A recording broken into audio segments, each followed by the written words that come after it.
अस्सलाम वालेकुम, welcome back to my channel. उम्मीद है आप सब बिल्कुल ठीक होंगे। शुक्र अदा करते हैं अल्लाह ताला का जिनकी नेमतें हमारे और आपके खानों में मौजूद हैं।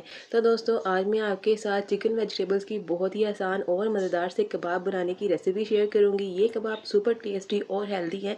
तो चलिए आज की बहुत ही आसान और मज़ेदार सी रेसिपी को बनाना शुरू करते हैं। अगर आपको वीडियो अच्छी लगे तो आप इसको लाइक ज़रूर करिएगा। तो सबसे पहले हमने यहाँ पर एक प्यारा सा पैन लिया है। इसमें 1 टेबलस्पून ऑयल ऐड करेंगे। इसको हल्का सा गर्म कर लेंगे। जैसे ही ये हल्का सा गर्म होगा तो हम इसमें आधी प्याली चिकन ऐड करेंगे। 3 या 4 बड़े पीसेस से इस चिकन के, इसको हमने बहुत छोटे पीसेस में कट कर लिया है, इसलिए बहुत ही थोड़ा सा इसमें चिकन इस्तेमाल करेंगे। इसके साथ ही हम इसमें गार्लिक ऐड करेंगे, 1 टेबलस्पून बारीक कट किया हुआ। दोनों चीज़ों को हमने अच्छे से फ्राई करना है ऑयल में। तो जी यहाँ पर देखिए ये अच्छे से फ्राई हो चुके हैं, इनका हल्का सा गोल्डन कलर आ चुका है। और इस स्टेज पे हम इसमें पानी ऐड करेंगे तकरीबन 1 कप। तो इसके साथ ही हम इसमें नमक ऐड करेंगे टेस्ट के अकॉर्डिंग, या हम इसमें हाफ़ टी स्पून नमक ऐड करेंगे और हम इसको 3 से 4 मिनट के लिए कवर कर देंगे। क्योंकि हमने चिकन को बहुत छोटे पीसेस में कट किया है, इसलिए ये जल्दी ही सॉफ्ट हो जाएंगे। यहाँ पर 3 से 4 मिनट हो चुके हैं। देखिए चिकन बहुत अच्छे से सॉफ्ट हो चुका है। और जो इसमें स्टॉक बच चुका है चिकन का, ये वाला पानी जो है हम इसको एक बर्तन में निकाल लेंगे और इसका इस्तेमाल हम बाद में करेंगे। तो ये सारा पानी हमने एक बर्तन में निकाल लिया है। और देखिए इस तरह से चम्मच को दबाते हुए हमने इसको थोड़ा सा शेड कर लेना है, बहुत ज़्यादा हमने इसको बारीक नहीं करना। तो इसके साथ ही हम इसमें 1 कटोरी भर के ऐड करेंगे गाजर की। तो ये एक दरमियाने साइज़ की गाजर थी, इसको फाइन चॉप कर लिया, वो इसमें जाएगी। इसके साथ ही इसमें बंद गोभी की 1 प्याली भर के जाएगी रफली कट करके। बंद गोभी का टेस्ट इसमें बहुत ही अच्छा आता है, इसलिए हमने इसमें थोड़ी सी ज़्यादा इस्तेमाल की है। 2 चम्मच के करीब बारीक कटा हुआ प्याज जाएगा, आधी प्याली उबले हुए मटर जाएंगे। और इसके साथ ही इसमें लास्ट में जाएगी शिमला मिर्च, जो कि आधी प्याली है बारीक कटी हुई। तो सब्जियां ऐड करने के बाद चम्मच की मदद से इनको अच्छे से हमने मिक्सअप कर लेना है।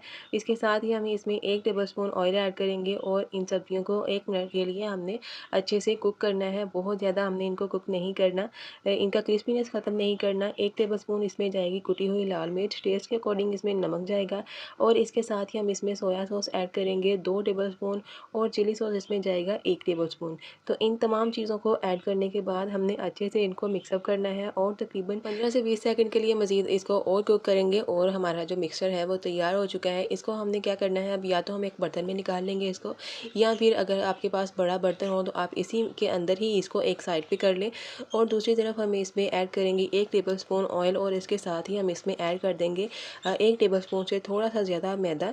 तो ये हम बाइंडिंग के लिए इस्तेमाल करेंगे। इसको अच्छे से हमने भुनाई करनी है। इसकी भुनाई इसकी कैसे होगी कि इसका ना बहुत ही प्यारा सा कलर आ जाएगा और इसकी खुशबू भी बहुत ही अच्छी आनी शुरू हो जाएगी।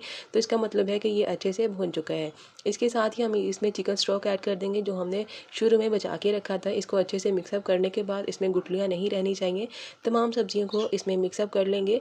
जब हम इनकी कबाब बनाएंगे तो इनकी जो बाइंडिंग है वो बहुत अच्छे तरीके से होगी। और यहाँ पर देखिए सब्जियाँ हमारी अच्छे से कुक हो चुकी हैं। जैसे ही ये पैन को छोड़ने लगे तो हम चूल्हे से हटा लेंगे और इनको ठंडा कर लेंगे। और जैसे ही ये ठंडे हो जाएंगे तो हमने क्या करना है, इनको कबाब की शेप देनी है। हाथों के ऊपर थोड़ा सा ऑयल लगाएंगे ताकि जब हम कबाब बनाएं तो ये चिपके नहीं। जितनी अमाउंट चाहिए होगी उतनी ही हाथ में लेंगे और इसको हमने प्यारी सी शेप देकर तैयार कर लेना है। तो यहाँ पर आप कबाब की शेप कोई भी दे सकते हैं। आप गोल शेप में बना सकते हैं, लंबाई शेप में या चौकोर शेप में। आप कोई भी शेप बनाकर कबाब को तैयार कर सकते हैं। तो देखिए इसी तरीके के साथ हम सारे कबाब बनाकर तैयार कर लेते हैं। तो देखिए माशाल्लाह से हमने सारे कबाब तैयार कर लिए हैं। तो जी इनको अब हमने फ्राई करना है। तो इसके लिए हमने क्या करना होगा, कोई ब्रेड क्रम्ब इस्तेमाल नहीं करेंगे। एक अदद हमने अंडा लिया है, इसको बहुत अच्छे तरीके से हमने फेंट लेना है और एक एक करके कबाब इसमें डिप करेंगे। और डिप करते साथ ही हम इसको ऑयल में ऐड करते जाएंगे। तो दूसरी तरफ हमने ऑयल को मीडियम फ्लेम पर गर्म कर लिया है और हमने इनको लो टू मीडियम फ्लेम पर अच्छे से फ्राई करना है। तो इनको एक एक करके ऐड करते जाएंगे और अच्छा सा फ्राई कर लेते हैं। तो देखिए इनकी साइड हम चेंज कर लेते हैं और जैसे ही ये दोनों साइड से अच्छे से फ्राई हो जाएंगे तो हम इनको डिश आउट कर लेते हैं। तो यहाँ पर देखिए ये अच्छे से फ्राई हो चुकी हैं। तो इनको अब हमने एक ट्रे में निकाल लेना है और प्यारा सा प्लेटर बनाकर तैयार कर लेना है। तो देखिए तो यहाँ पर देखिए माशाल्लाह से हमारे चिकन वेजिटेबल्स कबाब तैयार हो चुके हैं, जो कि बहुत ही कम बजट में बनकर तैयार हुए हैं। सुपर टेस्टी और हेल्दी कबाब हमारी रेडी है। तो आप इन्हें लंच बॉक्स में दे सकते हैं, बच्चों को टी टाइम में बना सकते हैं और स्पेशली आगे रमज़ान आने वाले हैं तो आप इफ्तार इफ्तार टाइम भी इनको बनाकर इंजॉय कर सकते हैं। बहुत ही हेल्दी और मज़ेदार से ये स्नैक्स हैं। तो अगर आपको ये मज़ेदार से स्नैक्स की रेसिपी पसंद आए तो इसको लाइक शेयर और कमेंट लाजमी करिएगा। जमीला शेफ़ किचन को सब्सक्राइब करना बिल्कुल मत भूलिएगा। वीडियोज़ को फ्रेंड्स और फैमिली मेम्बर्स के साथ लाजमी शेयर किया करें। तो मिलते हैं आपके साथ एक नई और मज़ेदार सी रेसिपी के साथ। तब तक के लिए अल्लाह हाफिज़।